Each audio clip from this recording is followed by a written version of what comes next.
Hello students, today we'll be dealing with the chapter Bores. This is an essay which is written by E.V. Lucas. E.V. Lucas is best known as an essayist and journalist. He has been asked to write a biography of the Quaker poet Bernard Burton. The success of this book brought him money and fame. And he is better known as a writer of entertaining essays, novels, and non-fiction. He generally wrote about the incidents, people, places, and situations which are humorous in nature. His humor is very kind and humane. In this essay, Lucas has told us about what kind of people are bores. He has begun with two categories, self-centered and not so self-centered.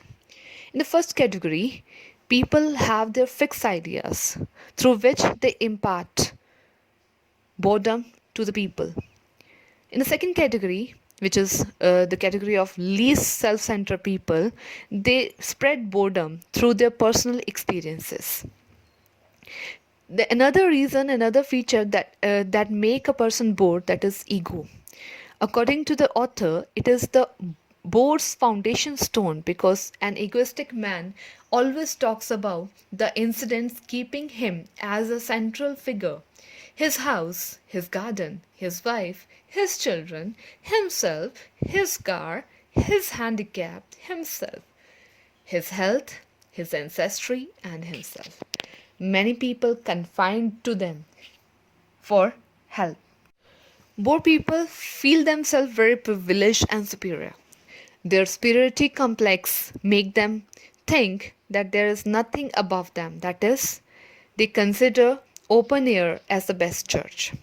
So, they are considered to be happy, and the author refers them as the world's axle trees. Moving further, what adds to their happiness?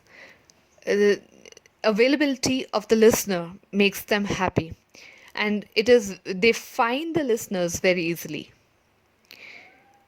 However, the author shows his anger towards the boredom via the lines, and why can even the notorious bore always be sure of an audience? That was the question which is posed by him, and he himself gives an answer for this by stating that the ineradicable kindness of human nature is responsible for the same. Some people are strong and against bores, saying that, for heaven's sake, go away, you weary me, and this makes a bore person unhappy. He knows one of his friends and who is very clever, and he never brings grief to the bore. The author calls the bore as a complacent, candid face over here. He further says that bores make us coward by taking us as a refuge in cavern flight.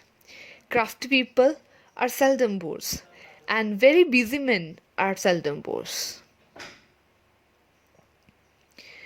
He further gives us the types of the bores. He puts the bores into two categories, the man and the buttonholing bore. Who is the man? The man is someone who will find a bore, and there's nothing so humiliating as to have counterfeit laughter at the bidding of a bore, but as a man does. He feels proud by being against the bore, saying, "Nothing but my unfailing sense of humor saved me." He even listened to the same heard funny stories as many times as possible. However, the buttonholing bores have borne the brunt of the author. When they lean on you, you are done. It is worst when they fix your eyes and only a foot away and tell you a funny story that is not funny at all. And it goes with the phrase, the man who spreads birdlime all over you. Author over here mentions about an eccentric peer of him. He used to think aloud, and and the author disliked him at first, but now he needs to have a dinner with the same eccentric peer, and he was so happy for eccentric peer's cordiality for the proposal of the dinner. The author felt like it as a sheet of armor plate against the bores.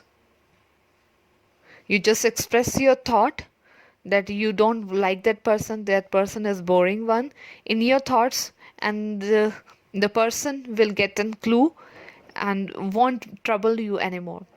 So, in the among the remedies, how author has found the remedial measures, he says that I don't think we could do much better than cultivate the habit of thinking truthfully aloud. There is no remedy against the bores except total evasion. No bore ever says, after no matter how many times I'll avoid that man in future, I know I bore him, so they will flourish. But if a certain famous weekly humorous paper were to cease publication, there would automatically be a decrease in a bore's topic, because then no one could any longer repeat those sayings of his children which are good enough for Punch. I hope you have understanding of the essay. Kindly read the text fully and revert back. Thank you.